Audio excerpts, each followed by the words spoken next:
Pablo Iglesias had died on the 9th of December 1925. Having already replaced him on an interim basis, Besteiro was now formally elected to succeed him as president of both the PSOE and the UGT. All senior offices went to followers either of Besteiro or of Largo Caballero. In the PSOE, Largo Caballero was elected vice president, Saborit treasurer, Lucio Martinez Gil of the Land Workers secretary general, and Santiago Carrillo minutes secretary.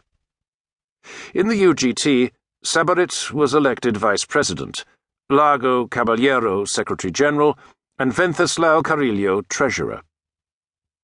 Despite a growth in unemployment towards the end of the decade and increasing numbers of strikes, as late as January 1929, Largo Caballero was still arguing against such direct action and in favor of government legislation. However, with the situation deteriorating, it can have been with little conviction. Opposition to the regime was growing in the universities and within the army. Intellectuals, Republicans, and even monarchist politicians protested against abuses of the law.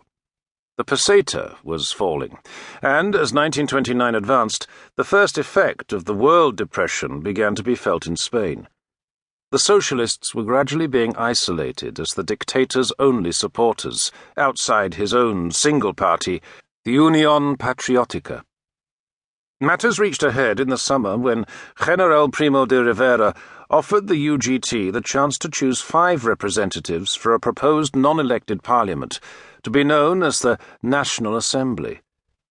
When the national committees of the PSOE and the UGT held a joint meeting to discuss the offer on the 11th of August, Largo Caballero called for rejection of the offer, while Besteiro, with support from Santiago Carrillo, was in favor of acceptance. Largo Caballero won, having changed his mind about collaboration with the dictatorship for the purely pragmatic reason that the tactic was now discredited in the eyes of the rank and file. Since Besteiro regarded the dictatorship as a transitional stage in the decomposition of the monarchical regime, he thought it logical to accept the privileges offered by the dictator. According to his simplistically orthodox Marxist analysis, the monarchy had to be overthrown by a bourgeois revolution, and therefore the job of the UGT and PSOE leadership was to keep their organizations intact until they would be ready to work for socialism within a bourgeois regime. Largo Caballero made a number of speeches in late 1929 and early 1930, which indicated a move towards the stance of Prieto and de los Rios in favor of socialist cooperation with middle-class Republicans against the monarchy. Pragmatic and opportunist, concerned always with the material interests of the socialist movement and the maintenance of the Union bureaucracy's control over the rank and file, he was prone to sudden and inconsistent shifts of position. Primo de Rivera resigned on the 28th of January 1930, to be replaced for 3 weeks by General Damaso Berenguer.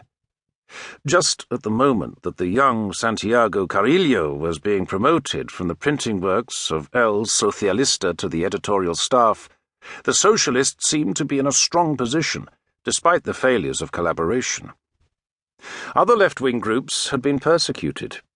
Right-wing parties had put their faith in the military regime and allowed their organizations, and more importantly their networks of electoral falsification, to fall into decay.